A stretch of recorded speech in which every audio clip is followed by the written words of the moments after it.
Hello, everyone, and welcome back to Mr. English Podcast, where learning English is easy and fun. I'm Emily. Hello, Emily, and hello to all of our listeners. It's great to be back today. It's wonderful to have you back, David. How are you today? I'm feeling fantastic, Emily. Very happy and excited. That's great to hear. I'm excited too. And today we have a really fun topic. It's something everyone enjoys.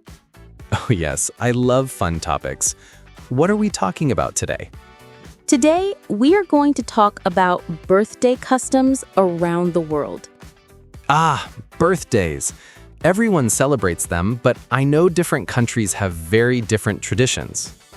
Exactly, and today we'll learn how to talk about birthday customs in English. You'll also learn some new words and phrases. Perfect. Let's get started. So, Emily, how do people usually celebrate birthdays in your country? In my country, we usually have a birthday party with friends and family. We have cake, sing the birthday song, and sometimes give gifts. That sounds lovely. In some countries, like the United States, people also decorate the house with balloons and banners. They might even have a piñata for children.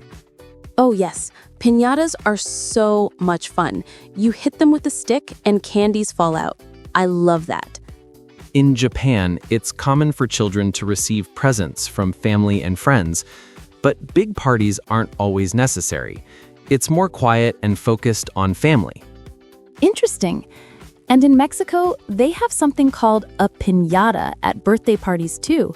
But it's often part of a big celebration with music, dancing, and traditional foods. In some European countries, like Germany, there's a tradition where children get a special cake with candles, but also a wreath called an Advent wreath for birthdays during certain months. That's a new one for me. And in China, the birthday person often eats longevity noodles, which are very long noodles that symbolize long life. Wow, I love learning these traditions. And did you know, in Russia, it's common to give flowers to the birthday person, and friends may bring several small gifts instead of one big gift. Really? That's beautiful. Giving flowers seems so thoughtful. And in South Korea, I've read that babies celebrate their first birthday with a special ceremony called doljanchi, where they dress up the baby in traditional clothes and place items in front of them. Whatever the baby picks is believed to predict their future. That's fascinating. Birthdays really do have unique traditions all over the world. Absolutely. And you can use these cultural differences to practice your English. For example, you can ask, what birthday customs do you have in your country? Do you celebrate birthdays with parties or family gatherings? What is your favorite birthday tradition? And when someone asks you, you can say, we usually have a small party with family. We eat cake and sing songs. I enjoy giving and receiving gifts. We have traditional food on birthdays. Exactly. Sharing these details makes the conversation more interesting and natural. So, Emily, what about your birthday? How do you usually celebrate it? I usually celebrate with a small gathering of friends and family. We eat cake, play some games, and sometimes go out to a restaurant. That sounds wonderful. And do you have a favorite birthday memory? I think my favorite memory was when my friends surprised me with a themed party. The decorations, the cake, and even the games matched the theme. It was so much fun. Oh, that sounds amazing. Surprise parties are really exciting. I remember my favorite birthday was when I received a handwritten letter from each of my friends. It was simple but very meaningful. That's so sweet, David. It shows that birthdays are not just about gifts or food, but about sharing happiness and love with the people around you. Exactly. And another fun idea is to learn birthday traditions from countries you want to visit. For example, in Denmark, they put a flag on the birthday person's cake or even their door. Really? That's such a fun way to celebrate. And in Ireland, it's traditional to give a birthday kiss for good luck. Wow, I love that. And in Thailand, it's common to pour water on the birthday person, almost like a playful blessing. Amazing! Birthdays are such a fun way to learn about different cultures, and it's a perfect topic for practicing English because you can describe events, tell stories, and ask questions.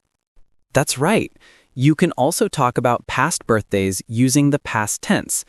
For example, last year I had a party at home. I went to a restaurant for my birthday. My friends surprised me with gifts. And don't forget to use adjectives to describe your experience. It was exciting. I felt very happy. It was a memorable day. The cake was delicious. Yes, and using adverbs can make your stories more interesting. We danced happily. We laughed loudly. Everyone sang beautifully. Great tips, David. Now let's review some key words from today's episode. Sure. The main words are birthday party, a celebration for your birthday; cake, the sweet dessert often eaten at birthdays; candles, usually placed on the birthday cake; gifts or presents, things given to celebrate someone's birthday; traditions or customs, the special ways people celebrate; surprise party, a party that someone does not know about beforehand; longevity noodles, special long noodles eaten for a long life in China; piñata, a container filled with candy broken with a stick at parties. And here are some useful questions to practice. How do you celebrate your birthday? Do you like surprise parties or simple celebrations? What is the most memorable birthday you have had? Do you eat special food on birthdays? What traditions are unique in your country? And sample answers. I usually have a party with family and friends. We eat cake and sing songs. I enjoy giving and receiving gifts. We have traditional food on birthdays. I like to give presents to my friends. That's it for today's episode. We hope you enjoyed learning about birthday customs globally. Yes, and now we have a question for you, our listeners. Please write in the comments below. How do you celebrate your birthday? What is your favorite birthday memory? Or what birthday customs do people have in your country? We are so excited to read your answers in English. That's right. It's great practice for writing and sharing your stories. Well, thank you again, everyone. Have a wonderful week. Bye, everyone. See you next time on Mr. English Podcast.